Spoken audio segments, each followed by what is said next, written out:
Matt, the matchup between Micah Shrewsberry, your matchups are starting to add up now after a couple years. What's that chess match like going up against him, knowing that he knows what you want to do, but Right. you also know some of the things he likes to do? Yeah, it's neither one of us play, so it's not what you know, it's what your players know. I don't mean to be funny there, even though I try to be funny at times.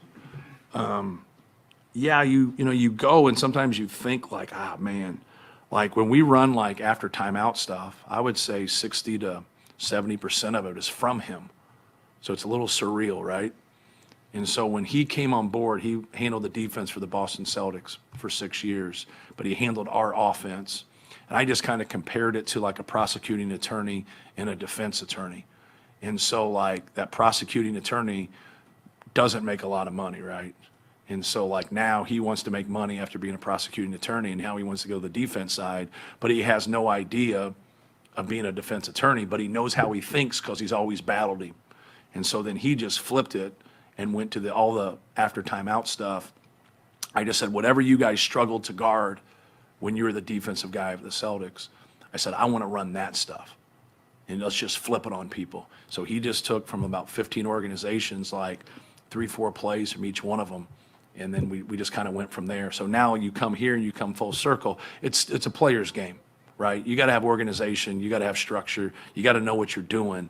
But at the end of the day, they have to have that wisdom and that knowledge to carry it out. So in each one of the games we've went against each other, we've had Zach Edey.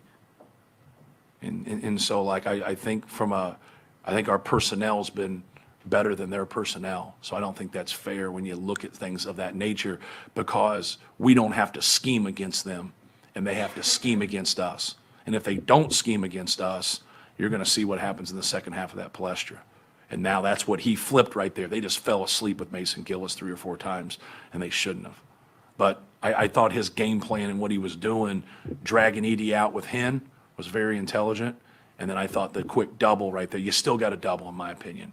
But if you got the ability to fight and get him out, like that's the key. Like can you physically get him out?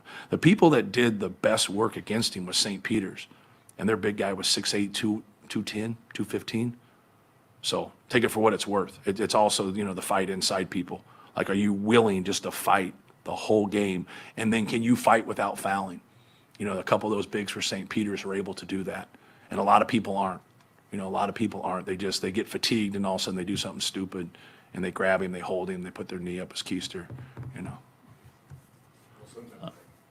guys didn't think you were going to hear Keister, did you? When Mason is